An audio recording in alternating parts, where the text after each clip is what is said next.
Halo semua dan selamat datang kembali masih di channel yang sama, playlist khusus mobil dan motor. Di vlog yang ke-392 ini saya mau ngebahas soal 5 hal yang saya suka dan 5 hal yang saya nggak suka dari Omoda E5 ini. Jadi buat kalian yang masih kepengen ngebanding-bandingin sebelum beli mobil listrik, simak video ini sampai habis dan dukung channel ini dengan cara subscribe buat kalian yang belum, supaya kalian bisa dapat update untuk video-video berikutnya. Oh ya, untuk video sebelumnya yang pernah saya buat adalah aksesoris dasar wajib untuk nambah keamanan, kenyamanan, keawetan, estetik, dan yang pasti mode ngirit. Bisa kalian lihat dari link yang ada di atas ini. Sebenarnya hal yang saya suka dan nggak suka itu bisa lebih dari 5. Terutama banyakkan hal sukanya menurut saya selain tampilan eksterior yang gagah dan interior yang futuristis. Cuman saya ambil masing-masing 5 aja yang penting-penting biar durasi video ini nggak kepanjangan. So nggak pakai lama, kita mulai dari ini dia 5 hal yang saya nggak suka dari mobil ini. Cekidot. Jadi yang nggak saya suka yang pertama dan yang utama adalah banyak setting yang nggak ke save setelah diubah. Nih contohnya nih. Nggak semuanya sih, tapi hampir sebagian besar. Dan ini menyebalkan. Misalnya ini saat kita buka Maps mau balik ke rumah yang sebelumnya udah di set dan hasilnya kayak gini. Dianggap belum di set. Ya kali kita set ulang terus saat mesin hidup.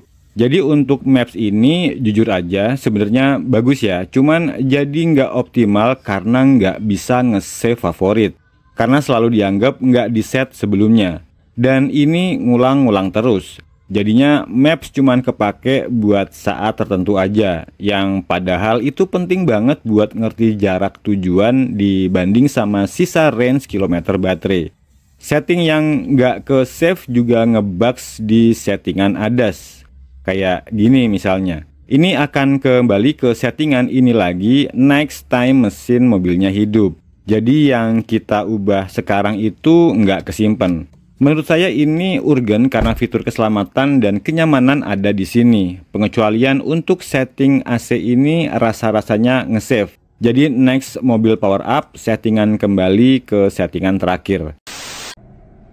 Nah, hal yang kedua yang nggak saya suka, jadi gini, Omoda E5 ini punya segudang fitur ADAS yang mumpuni. Bentar, kita power up dulu ya. Oke, balik lagi, kita masuk ke menu Vehicle Setting. Nah, ini ya lengkapnya dan semuanya ngebantu saya banget saat lagi di jalan. Tapi masih ada satu ADAS yang berasa masih ngebugs.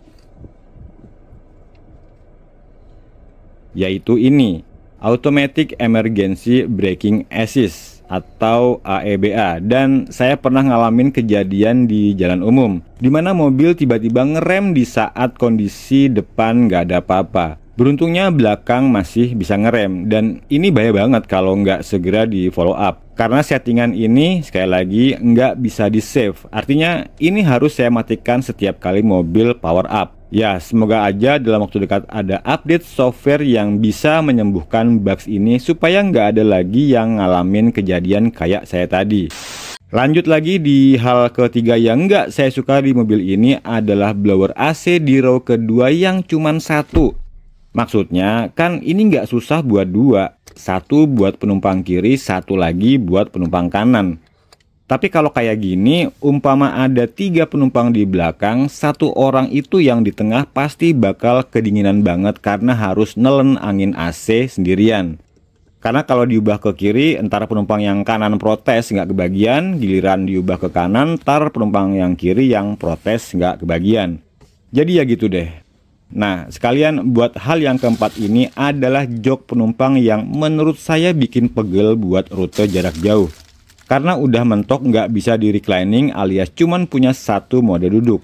Walaupun secara legroom kalau di saya yang tingginya 170 cm ini masih lega, tapi yang bikin nggak nyaman ini karena paha nggak tersandar di jok secara sempurna.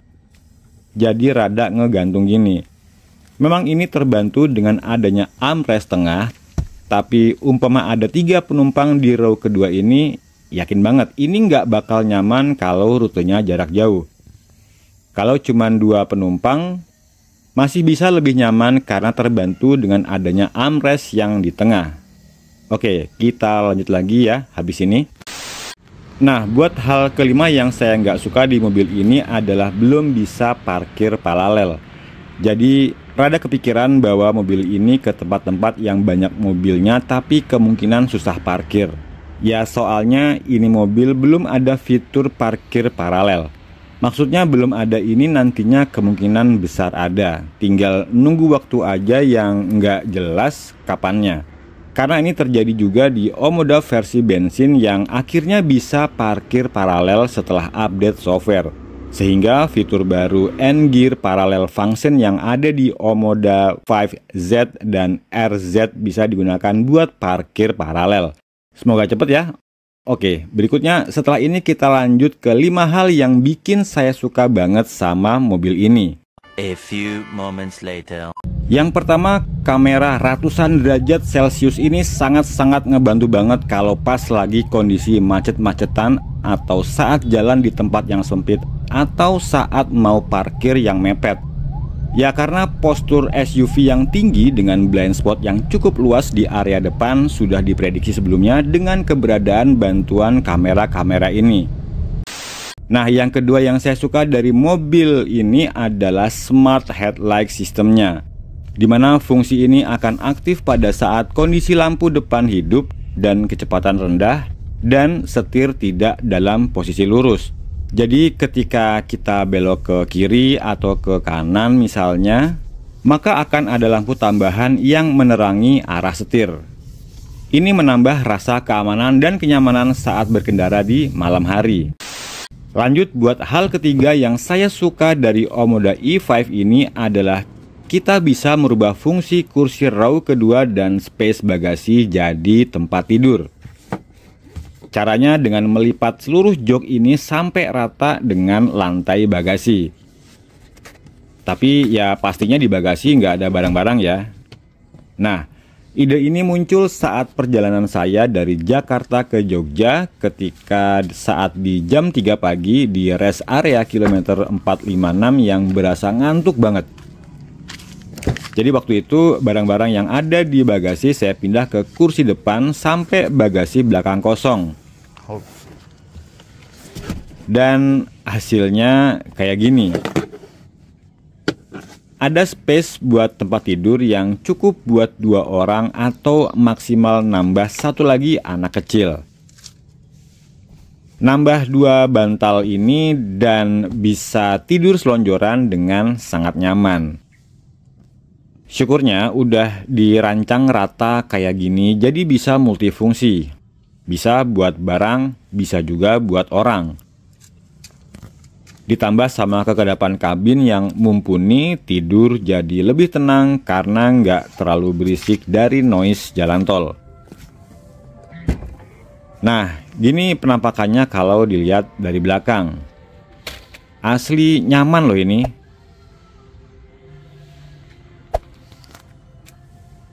Tapi kalau saat tidur gini, pintu bagasi nggak perlu dibuka kayak tadi ya.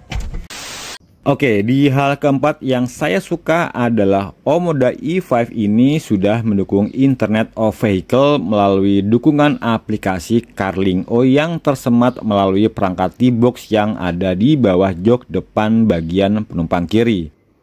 Dimana dengan aplikasi ini saya bisa mengontrol dan memonitor kondisi mobil dari jarak jauh tanpa menggunakan remote.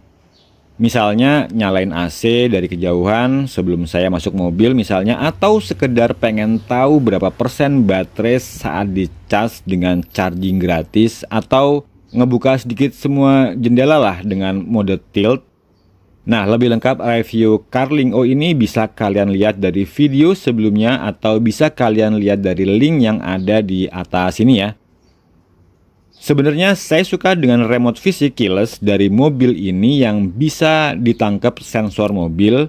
Misalnya kita cukup mendekat dan mobil auto unlock, atau berjalan menjauh dan kunci bakal auto lock, atau juga auto unlock bagasi saat mendekati area belakang mobil. Tapi dengan adanya aplikasi ini, skornya membuat Carlingo ini masuk ke list 5 hal yang saya suka. Dan hal terakhir kelima yang saya suka dari mobil ini adalah overall biaya operasional listrik yang minim ketimbang benefit luar biasa yang bisa didapatkan. Jadi secara cost and benefit dari EV ini saya coba saat melakukan perjalanan ke Jogja sebelumnya. Total biaya yang saya keluarkan buat pengisian listrik termasuk muter-muter Jogja sampai ke Pantai Baron sampai lagi ke Jakarta cukup 500 ribuan aja. Malahan lebih mahal tolnya.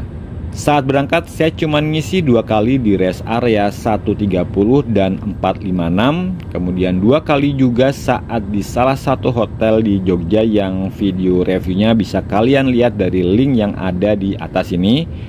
Lanjut 2 kali pengisian terakhir saat pulang di rest area 389 dan 164 sebelum sampai rumah. Jadi secara umum biaya operasional yang murah bikin saya suka kelima hal dengan Omoda E5 ini. Aslinya yang saya suka dari mobil ini lebih dari 5, tapi sekali lagi saya ambil poin-poin pentingnya aja.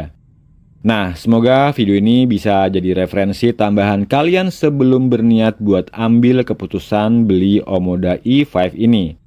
Oke, jadi demikian review 5 hal yang saya nggak suka dan 5 hal yang saya suka dari mobil di edisi vlog kali ini.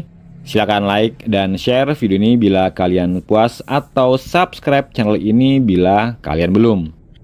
Terima kasih sudah menonton dan sampai jumpa lagi di seri video Omoda E5 berikutnya. Ciao!